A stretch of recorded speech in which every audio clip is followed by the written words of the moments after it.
የተወደዳችሁ የኦርቶዶክስ ተዋሕዶ ሃይማኖት እምነት ተከታዮች በሀገር ውስጥም በሀገር ውጭም የምትገኙ አባቶች፣ እናቶች፣ ወንድሞች፣ እህቶች እንኳን ለበዓለ ትንሣኤ ዋዜማ በሰላም አደረሳችሁ። አብይ ጾሙን አንድ ብለን ጀምረን ሰሙነ ሕማማትን በሰላም በስግደት በጾም በጸሎት አሳልፈን ስርዓተ ስቅለቱንም በዓለ ስቅለቱንም በሰላም አሳልፈን ዛሬ የምንገኘው የትንሣኤ ዋዜማ የቀዳሜ ሲኦር ነው የምንገኘው። ቀዳሜ ሲኦር ማለት በሁለት በሶስት ምክንያት ይተረጎማል። አንደኛው ጌታችን ኢየሱስ ክርስቶስ ዓለምን ፈጥሮ ያረፈባት ቀን ሁሉ ጊዜ ከዓመት እስከ ዓመት በጾም ጊዜ የጾም ምግብ፣ በጥሉላት ጊዜ ደግሞ ለጥሉላት ምግብ ጠዋት ከ3 ሰዓት ጀምሮ የምንበላት የምናርፍባት ነፍሳትም የሚያርፉባት በስቃይ በመከራ ያሉትን ነፍሳት የሚያርፉባት ስለሆነ ቀዳሜ ሲኦር የተባለችበት ዛሬ ጌታችን ኢየሱስ ክርስቶስ በመቃብር ላይ ሆኖ ሳይነሳ እኛም እንዳንበላ እንድንጾም አምላካችን እግዚአብሔር ሳይነሳ እኛ መብላት የለብንም ብለው ቅዱሳን ሐዋርያትና 36 ቅዱሳት አንስት ይነሳል የሚል ትምህርት ስላስተማራቸው እንደሚነሳ ስለሚያውቁ ትንሣኤውን ለማየት ብርሃነ ትንሣኤውንም እስከሚበሰርላቸው ድረስ ሳይጾሙ ውለው ያደሩበት ስለሆነ ያው የድሮዋ የምትበላዋ ቅዳሜ ዛሬ በጾም ተሽራለች ማለት ነው እና ቀዳሜ ሲኦር አንዱ ይህ ነው። ሁለተኛው ኖህ የንፍር ውሃ መድረቁን መጀመሪያ ቁራ ልኮ ቁራ በሄደበት መልእክቱ ሳያደርስና መልሶ የተላከበትን መልእክቱ ሳይመልስ ስለቀረ ዛሬ እንዲያውም የቁራ መልእክተኛ የሚባለው እንደዛ የተላከ ሰው መልእክቱን ካልመለሰ ግብረ መልስ ካልሰጠ የቁራ መልእክተኛ ይባላል። ሁለተኛ ርግብ ናት ታማኝ ሆና ያው ርግብ እንግዲህ ባሏም ሲሞትባት እስከምትሞት ድረስ ሌላ ባል አታገባም ይባላል። ቃል ኪዳን ያላት ታማኝ ርግብ ስለሆነች እሷን ላከ ሁለተኛ ደጋሚ ማለት ነው። እሷ ደግሞ ሄዳ እንግዲህ ክንፍ ያላቸው ስለሆኑ እነዚህ በክንፍ የሚመሩ ባህር የማያስጥማቸው ስለሆኑ በክንፋቸው ሄደው የንፍር ውሃ፣ የቁጣ ውሃ፣ የመዓት ውሃ መድረቁንና መቆሙን ኖህ ማወቅ ስለፈለገ ነው እነዚህን የላከ እና ርግብ ቄጠማውን ከዛ ከደረቀ ውሃ ወይም የንፍር ውሃ መድረቁን መንቀሳቀስ እንዲችል ከመርከብ እንዲወጣ ያቺ ቄጠማውን ይዛ መጥታለች እና ምልክት ይዛ መጥታለች እና እንግዲህ የሰው ልጅ ምን ያህል ፍጥረት ካላቸው መናገር ከማይችሉ ፍጥረቶች እንዳነሰ ያሳያል እና እቺ ምልክቷን በአፏ ቀንጥሳ ይዛ መጥታ ነው የውሃ መድረቁን የነገረችው እና ይሄ በጣም ትልቅ ትምህርት የሚያስተምረን ነው። መንፈስ ቅዱስ ርግብ በመንፈስ ቅዱስ ይመሰላል። እንዲያውም ማቴዎስ በወንጌሉ እንደ እባብ ሆኖ እንደ ርግብ የዋህ ነው የሚባለው እንደዚህ ያለ ነው።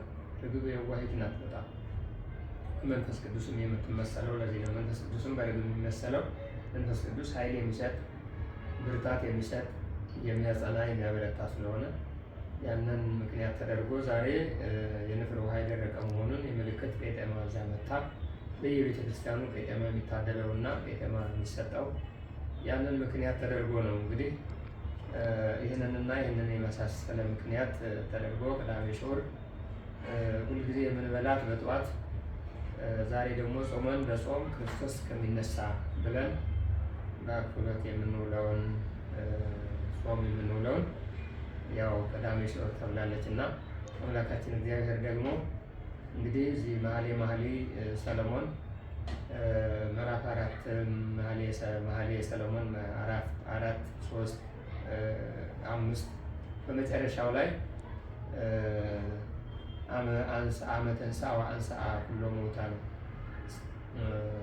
አምሃልኩ ከነዋልደ ኢየሩሳሌም አመ ተንሥአ ወአንሥአ ኩሎ ሙታነ እስከ አመ ፈቀደ ያፈቅሮ እስከ አመ ፈቀደ እያለ ይነግረናል ማለት ነው። ጌታችን ኢየሱስ ክርስቶስ ተነስቶ ሙታንንም አስነስቷል። አመ ተንሥአ ወአንሥአ ኩሎ ሙታነ ሁሉንም ሙታን የሚያስነሳቸው ስለሆነ ጠቢቡ ሰሎሞንም በመኃልየ መኃልይ ይህንን ይነግረናል ማለት ነው። ስለዚህ ጌታችን አምላካችን ኢየሱስ ክርስቶስ በኩረ ትንሣኤ ሙታን ነው። ለሁላችንም ትንሣኤ ምሳሌ የሚሆነን የተስፋ ትንሣኤ የሚሆነን ሙተን እንደማንቀር መቃብር ይዞ እንደማያስቀረን አምላካችን እንደሚያስነሳ በንፋተ ቀርኑ በአዋጅ እንደምንነሳ ከአዳም ጀምሮ እስከ ዛሬ እስከ ዓለም ፍጻሜ ያሉትን ሁሉ እንደሚነሱ ተስፋ ትንሣኤ ሙታን ያለን ነው። ሊቁ ቅዱስ ቄርሎስም እንደዚህ ይላል፣ ወተንሣኤኩ በስልጣነ ባሕቲቱ ይላል። አምላካችን እግዚአብሔር በራሱ ስልጣን በራሱ ኃይል እንደተነሳ ነቢየ እግዚአብሔር ዳዊትም ይናገራል። እንግዲህ መጻሕፍቶቻችን አይለያዩም። ሊቃውንት የጻፉት ድርሳናት የተጻፉት ገድላት ተአምራት በሙሉ አንድ ሀረግ ነው ያላቸው፣ ብሉይና ሐዲስ ነው ምንጫቸው። ወይም ከዚህ ያቀነጨው ከዚህ ያመነጩ ነው የሚናገሩት እንጂ የራሳቸው ያፈነገጠ ነገር የላቸውም። ስለዚህ ቅዱስ ቄርሎስ ከ318 ሊቃውንት አንዱ የሆነው ወተንሣኤኩ በስልጣነ ባሕቲቱ ብሎ ተናግረዋል። በራሱ ስልጣን በራሱ ኃይል እንደተነሳ ነቢየ እግዚአብሔር ዳዊትም ወተንሥአ እግዚአብሔር ከመ ዘንቀሐ እምንዋም ወከመ ኃያል ወዳገ ወይን ወቀተለ ጾሮ በድኅሬሁ ጠላቶችን ድል አድርጎ ጠላቶችን አሸንፎ ይዘነዋል፣ ገድለነዋል፣ አሸንፈነዋል ብለው በመቃብር ቀብረነዋል ብለው ትምክህት ያደረባቸው አይሁዳውያን ትምክህት ያደረው ዲያብሎስ ያደረበት ዲያብሎስ እነሱንም ሁሉ አሳፍሮ በራሱ ኃይልና ስልጣን ሞትን ድል አድርጎ የተነሳ አምላክ ስለሆነ ይህንን ምክንያት አድርገን ነው እንግዲህ ብዙ ሊቃውንት ብዙ ወንጌላውያኑ ብሉያቱ ሐዲሳቱ በአጠቃላይ ስለ ትንሣኤው ይናገራል እና ይህንን ምስራቹን ትንሣኤ ስለሰጠን አምላካችን እግዚአብሔር ክብር ምስጋና ይግባው። እንኳን አደረሳችሁ ለማለት እፈልጋለሁ። ይህንን ካልኩ በኋላ ደግሞ እንግዲህ ብዙዎቻችን ዛሬ ከዚህ ከሰዓት በኋላ ማታ ዶሮ ለማረድ ነው ጉድ ጉድ የምንለው እና እንደው 40 ቀን ሙሉ 50 ቀን ሙሉ ጾመን ከርመን ሕማማቱንም ሰግደን ስቅለቱንም ሰግደን ይህን ያሳለፍነው ጾምና ሱባኤ ዝም ብለን ሳይነሳ አምላካችን እግዚአብሔር ሳይነሳ ወተንሥአ ሳይባል ከተባለም በኋላ ደግሞ ሳይቀደስ አስቀድሶ ቅዳሴውን አስቀድሶ እርድ ማረድ ይቻላል፣ መብላት ይቻላል። ግን ማታ ዝም ብሎ ሁሉም ሽንኩርት መክተፍ፣ ዶሮ ማረድ፣ በግ በሬ ማረድ እና የሚጠመደው ሰውና ከዚህ በፊትም ደጋግሜ በሚዲያዎችም በአውደ ምሕረትም ባገኘኋቸው አጋጣሚ ተናግሬያለሁ። ኦርቶዶክስ ተዋሕዶ ሃይማኖት አማኞች በሁለት ነገሮች እንሸወዳለን። እነዚህ ሁለት ነገሮች ማን ማን ናቸው? ልደትና ትንሣኤ። ከነዚህ የበለጠ በዓል የለም። ከነዚህ የበለጠ ትልቅ በዓል የለም። ለእኛ ለኦርቶዶክሳውያን ወይም ለእኛ ለአማኞቹ ለሰው ልጆች ትልቅ በዓል ነው ልደትና ትንሣኤ። ግን ሌሊት ስለሆነ ቅዳሴው ጾመን የከረምነውን እንድንበላ ለሆዳችን ጉድ ጉድ የምንለው ሳናስቀድስ ቅዳሴ ያስቀድሰን እርዱንም ከቅዳሴ በኋላ እንደርስበታለን፣ መብሉንም ከቅዳሴ በኋላ እንደርስበታለን። አስቀድሰን ወጥተን እኮ ተልባውንም ወተትንም እንቁላሉንም እንደርስበታለን እና ማታ ብዙዎቻችን ቅዳሴ ሳናስቀድስ ወደ ቤተ ክርስቲያን ሳንሄድ በዓሉን ማክበራችን በሆድና በመብል ብቻ ሳይሆን በማመስገን በማስቀደስ በመቀደስ ቅዱስ ሥጋውን ክቡር ደሙን በመቀበል በመቁረብ ሊሆን ይገባል የሚል መልእክት ስላለኝ ነውና ከእንደዚህ ያሉ አጉል ልማዶች ወጣ እንበል። ከእነዚህ አይነት አጉል ልማዶች ወጣ እንበል። ስንት ሰዓት ነው የሚታረደው? ማታ ማረድ ይቻላል ወይ እየተባለ ብዙ ሰው ይጠይቃል። ይሄ ኦርቶዶክስ ተዋሕዶ ቤተክርስቲያናችን ቀኖናዋ፣ ደግሟ፣ ትውፊቷ፣ ስርዓቷ አንድ ነው፣ ወጥ ነው። የተለያየ ነገር የላትም።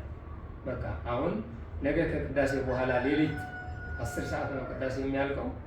ከሌሊቱ ያኔ እርዱንም መብሉንም ምኑንም ሁሉም እንጠጥመን እንደርስበታለን። ከዛ በፊት ግን ተሯሩጠን እንዲያው ሌሊት ስናርድ ወጥ ስንሰራ ስናዘጋጅ ነው ቅዳሴ ሰዓቱን ያመልጠንና ከምንም በላይ ማስቀደስ ባለብን ሰዓት ቤተክርስቲያን ማሳለፍ ምስጋና ማቅረብ ባለብን ሰዓት አናደርገውም እና ይህንን አደራ ለማለት ነው። እንደ ቤተክርስቲያን ልጅነቴና እንደ ቤተክርስቲያን ፍርሃት ኃላፊነቴ ኦርቶዶክሳውያን ተዋሕዶ ሃይማኖት ይህንን ተግባራዊ የምታደርጉ አደራ ላለው መልካም በዓል፣ የተባረከ የተቀደሰ በዓል ይሁንልን። መልካም አውደ ዓመት። ሁላችንም በእድሜ በጤና በሕይወት ይጠብቀን። እንኳን አደረሰን። እግዚአብሔር ይባርከን።